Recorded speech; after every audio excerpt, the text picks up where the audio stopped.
Doctor, doctor मेरा बेटा कैसा है? प्लीज मेरे रोहन को बचा लीजिए डॉक्टर, मेरे रोहन को बचा लीजिए। घबराइए नहीं। जो मूंगफली बेचने वाली आपके रोहन को जख्मी हालत में हॉस्पिटल लाई थी, उसका ब्लड ग्रुप रोहन के ब्लड ग्रुप से मैच हो गया। अब घबराने की कोई बात नहीं है। रोहन का ऑपरेशन सक्सेसफुल रहा। रोहन बहुत जल्द ही ठीक हो जाएगा। डॉक्टर, क्या मैं उनको देख सकती हूँ जिन्होंने मेरे बच्चे की जान बचाई है?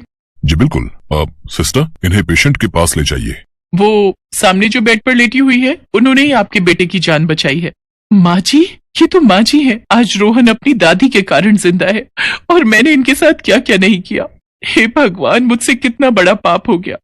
मैं माँ जी के साथ दुर्व्यवहार न करती तो उस दिन जो औरत खड़ी रो रही है उसका नाम सुषमा है और जो बिस्तर पर लेटी है वो सुषमा की सास नर्मदा है। नर्मदा यानी कि रोहन की दादी। आखिर उन्हें मूंगफली बेचने पर मजबूर क्यों होना पड़ा और इतनी गरीबी के दिन क्यों देखने पड़े? बेटा बहू के होते हुए नर्मदा की जिंदगी में ऐसा तूफान क्यों आया कि उसे एक दिन घर छोड़ने पर मजबूर होना पड़ा? इस कहानी को पूरी तरह जानने के लिए हम इसे 1 साल पीछे ले जाते हैं। अरे माँ जी, कब तक एक पतीले को बार बार मांजती रहोगी? आपको कितनी बार कहा है थोड़ा जल्दी हाथ चला लिया करो। शाम की पार्टी का समय हो रहा है, मेहमान आने वाले होंगे। अनिल, देखना जरा रोहन सोकर उठा या नहीं। वो तो कब का उठ गया। आज उसका जन्मदिन है। इस बात को लेकर पूरी रात नहीं सोया। जल्दी उठकर नहा धोकर तैयार भी हो गया। अब अपने दोस्तों को फोन मिला रहा है। अनिल बेटा, आज रोहन का जन्मदिन है। मुझे तो याद ही नहीं। उसे मेरे हाथ का केक बहुत पसंद है। मैं उसके लिए आज अपने हाथों से केक बनाऊंगी। कोई जरूरत नहीं है केक बनाने की। मैंने बाजार से महंगा केक ऑर्डर कर दिया है। आप खाना बना लो, यही बहुत बड़ी बात है। केक बनाने में अपना समय लगाने की कोई जरूरत नहीं है। ये केक वगैरह छोड़ो माँ, आप बस खाने की तैयारी कर लेना। अच्छा, मैं बाजार जा रहा हूँ, थोड़ा सामान लाना बाकी रह गया है। रुको, मैं भी तुम्हारे साथ चलती हूँ, मुझे भी कुछ काम है। सुषमा अनिल के साथ बाजार चली जाती है। तभी रोहन अपनी दादी के पास आता है। दादी, आप पापा मम्मी को बोलने दो।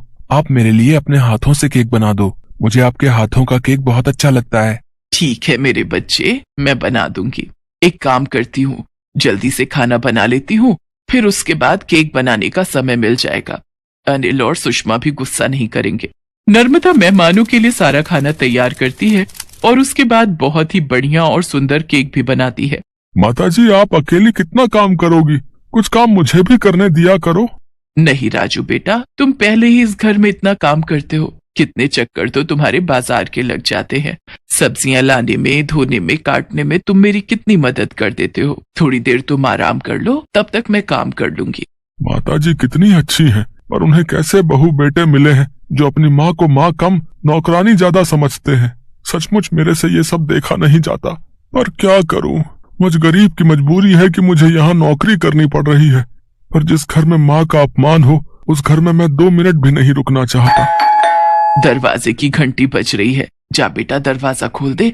लगता है सुषमा और अनिल आ गए हैं। केक तैयार हो गया है, अभी से फ्रिज में रख देती हूँ। रोहन के जन्मदिन की पार्टी की सारी तैयारियां हो जाती हैं। शाम के समय मेहमान आने शुरू हो जाते हैं। सब लोग केक कटने का इंतजार कर रहे थे। रोहन बेटा, देखो हम तुम्हारे लिए कितना सुंदर केक लेकर आए हैं। चलो जल्दी से केक काटो। रुको मम्मी, पहले मैं दादी के हाथों का बनाया हुआ केक काटूंगा। नर्मदा ने घर पर दूध और मेवों से एक केक तैयार किया था। रोहन ने पहले वही केक काटा और बाद में उसने दूसरे केक काटे।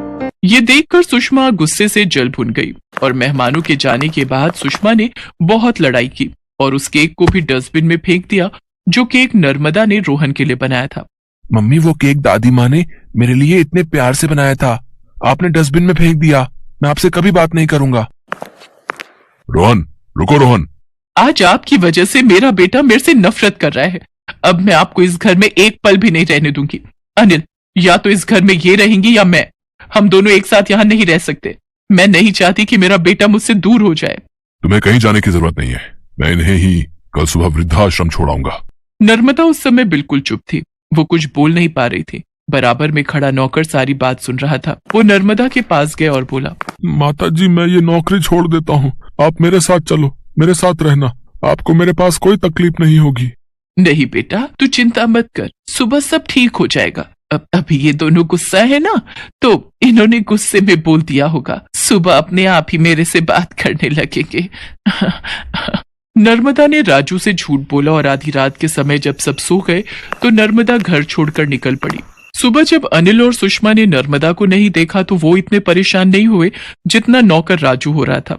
मैं जानता हूँ माता जी इसलिए चली गई ताकि मैं ये नौकरी न छोड़ पाऊँ। बेचारी पता नहीं किस हाल में होंगी। कैसा बहू बेटे हैं इनके, जरा भी दर्द नहीं है अपनी माँ के लिए, जरा भी दर्द नहीं है अपनी माँ के लिए सीने में।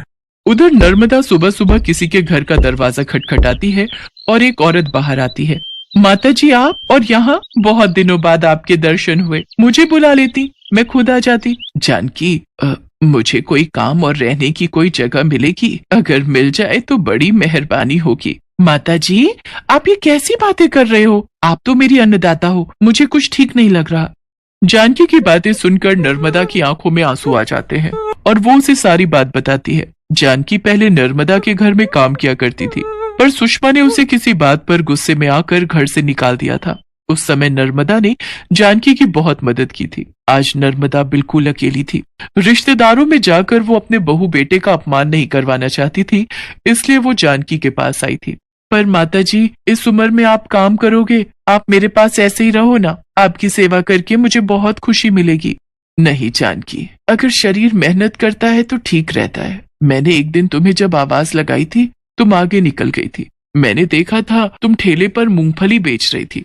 हाँ माता जी, आजकल सर्दियों में मूंगफली, गजक, रेवड़ी का सीजन है तो थोड़ी बहुत कमाई हो जाती है, इसीलिए मैंने और मेरे पति ने उधार पर पैसे लेकर मूंगफली का ठेला लगा लिया। बस अभी वो गए हुए ही हैं। जानकी, मैं सोच रही थी मैं भी मूंगफली बेचकर गुजारा कर लूं। कम से कम काम में व्यस्त रहूंगी तो पुराने दिनों की याद नहीं आएगी। ठीक है माता जी, जैसे ही आएंगे मैं बात करती हूँ। जानकी का पति शाम को मूंगफली बेचकर लौटता है तो वो उसे सारी बात बताती है। वो भी नर्मदा के लिए बहुत दुखी होता है। नर्मदा की उम्र वो नहीं थी कि वो ठेले पर मूंगफली बेच सके, इसलिए जानकी और मोहन मिलकर घर के पास ही एक पेड़ के नीचे चादर बिछाकर जगह बना देते हैं, जहाँ पर नर्मदा बैठकर मूंगफली बेचा करती थी। कई महीने गुजर गए। नर्मदा मूंगफली बेचकर अपना गुजारा करने लगी। उसने जानकी के पड़ोस में ही एक छोटा सा कमरा किराए पर ले लिया और वहीं पर रहने लगी। पर आज सुबह जब नर्मदा मूंगफली बेच रही थी तो उसी सड़क पर साइकिल से जाते हुए रोहन का एक्सीडेंट हो गया। नर्मदा रोती हुई रोहन को हॉस्पिटल लेकर आई। याद वापस आ जाती है और सुषमा नर्मदा के पास जाती है। तब तक अनिल भी हॉस्पिटल पहुंच जाता है। सुषमा और अनिल नर्मदा के पैरों में गिरकर माफी मांगते हैं। नर्मदा उन्हें गले से लगा लेती है